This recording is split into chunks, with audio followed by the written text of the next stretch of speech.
Hello and thank you again for joining us today.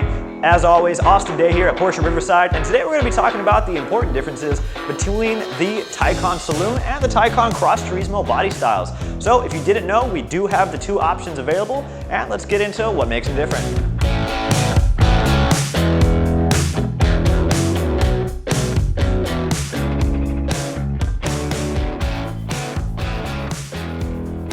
Alright, so getting into the first differences that you're obviously going to tell on the Saloon to the Cross Turismo. Taking a look at the front end, we're going to have, of course, a more sporty design, a little bit more aerodynamic, lower to the ground in the Saloon body style, and the Cross Turismo is going to be a little bit more off-road focused. Now, taking a look, some things that you can actually do after the fact on either vehicle is going to be something like this, our Euro side markers, as opposed to the amber that you're going to find, and we'll check it out on the Cross Turismo. Now again, that's an option you can do on both of them, just something nice I like to point out you can get from our parts department. Taking a look, you are going to have different wheel options as well. This is going to be an example of our 20-inch Turbo Aero wheels, which I actually personally really like because they mimic our RS Spire design wheels that are really the most popular wheel on any of our vehicles. Now, while we're over here, I want to point out one other feature that is available on both models, and that's going to be our power charge port cover. Something that's a low-cost option, but again, makes a huge difference in the styling and overall the efficiency of your power charge port cover as opposed to the standard push-out cover.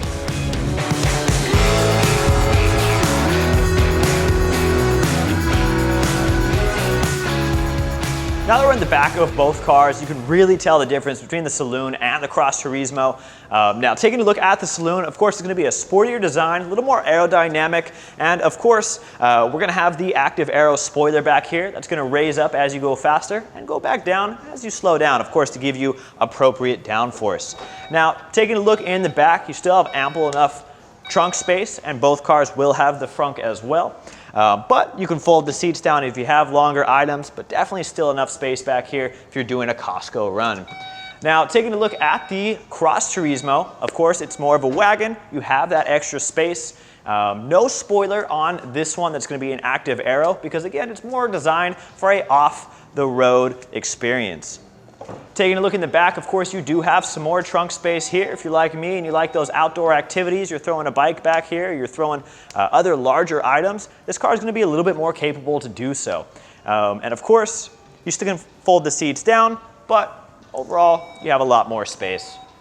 So back to the Cross Turismo, taking a look, again, a huge difference in the body style. The car is going to be more suited for off-road design. Now, of course, you're not going over rocks or doing any Jeep activities in this vehicle, but you're going to have things like our aluminum cladding here in the front as well as the side markers over here. They're going to make it a little bit more durable if you're taking it off the road in some gravel and some sand and some dirt. It's definitely going to be able to take care of that a little bit better. Porsche also went and put this plastic cladding around the wheel well. Typically an area where you're more likely to get some rock chips or scratches if you are going off the pavement. So a nice little touch there if you do plan to do, again, more of those outdoor activities. You're going to have a little bit more of a outdoor focus in the Cross Turismo. Now, jumping into some options that you can do, speaking of your lifestyle or activities, you can get crossbars actually on both models. Now, they're going to work a little bit different. You're going to have the roof transport option in the Saloon that's actually going to give you these slots in the front and rear for the crossbars. Now, in the Cross Turismo, you can actually get roof rails, much like the Cayenne or Macan, allowing you to slide them forward and back to really adjust or compensate for whatever you're trying to put up on the roof. So a little bit more versatility in that car. Now, comparing, you can also see both these cars are going to be at different heights here. You have the air suspension that's going to be standard on the Cross Turismo. So again, if you're going off the pavement, you need a little bit more ground clearance. You can raise the car up. Still an option on the Saloon, but it's always going to be standard on the Cross Turismo. Now, we keep talking about the off-road or off-the-road capabilities of the Cross Turismo, so I want to get a little bit more into that before we wrap up.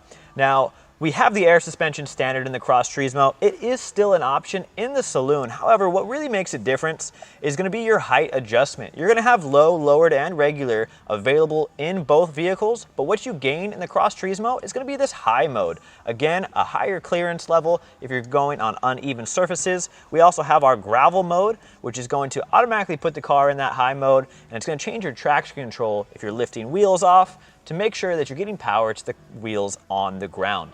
So again, you're living that more active lifestyle. You want to take your car off the road on some trails, hiking, mountain biking. The Cross Turismo might be a better fit for you.